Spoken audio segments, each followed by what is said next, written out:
We'll continue with external influences. We talked about inflation in the last class.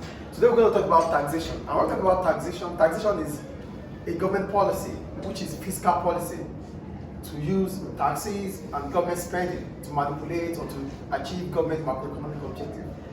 The other point here, there's taxation which can influence government decisions. There's taxation which can influence business decisions. They are beyond businesses' control. That is why they are called external economic or external influences. So if government is using taxation, it means government is initiating what we call fiscal policy. And fiscal policy is the use of government spending or taxes to manipulate or to achieve government's macroeconomic objective.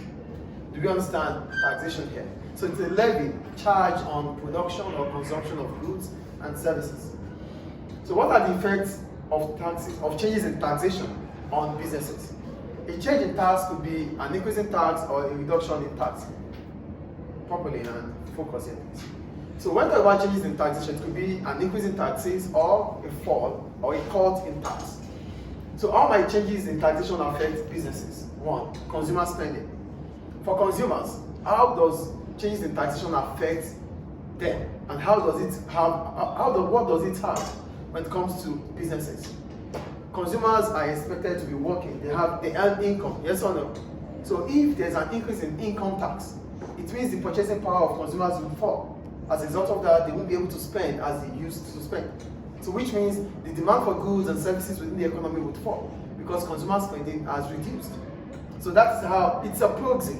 It affects businesses because consumers are not having income as they used to have.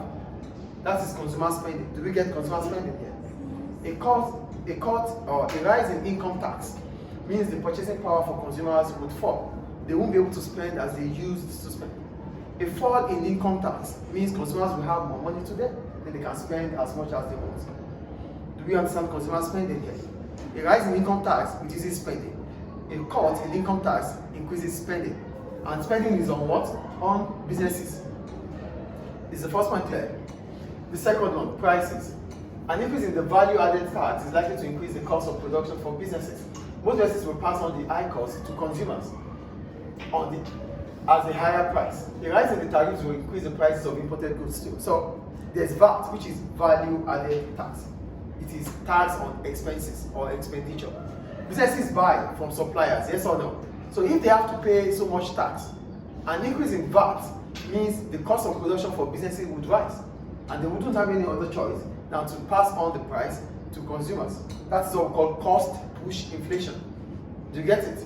So if they pass on the price to consumers, consumers will not be able to buy as they used to buy. Another point about prices is on importation, tariffs. Tariffs are taxes on importation. If the tax on importation increases, it will reflect in the cost of production for firms. It means it increases their cost of production.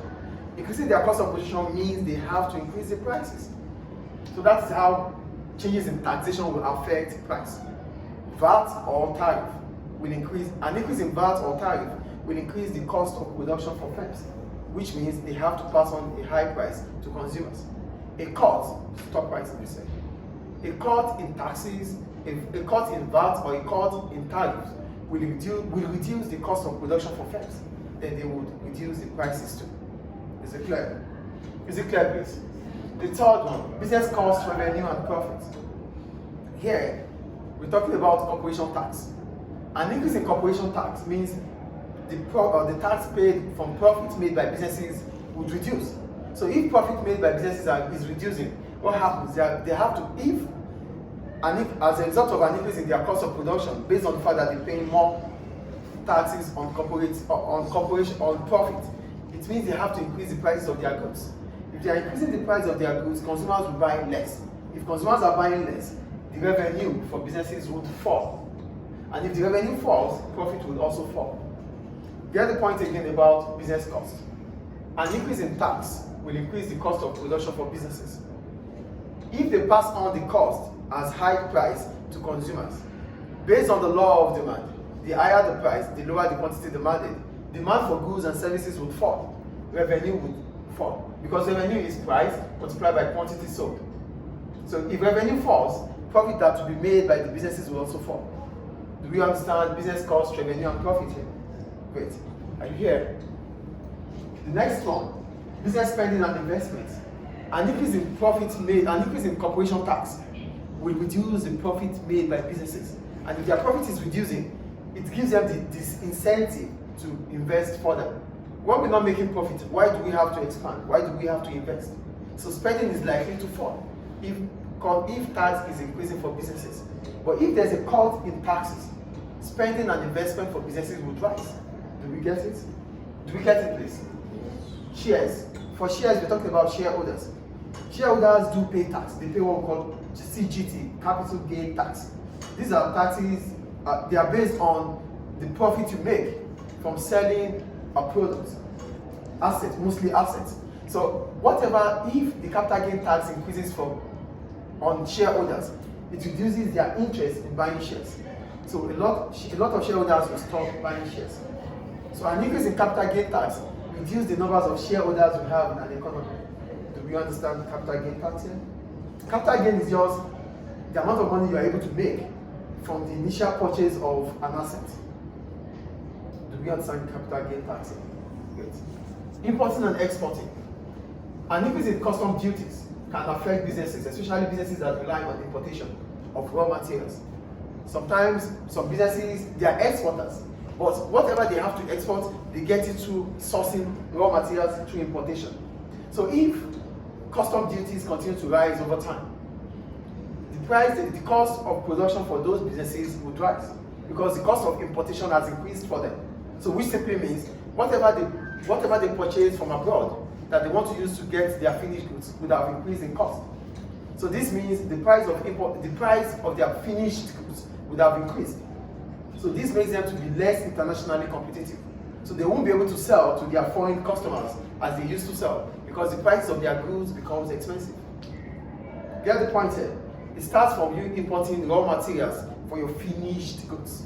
But as soon as you finish these goods, as soon as you produce these goods, you sell them abroad. That is exporting. But you have to do import before the export, yes or no? If the cost of your importation continues to rise, it means your cost of production will increase.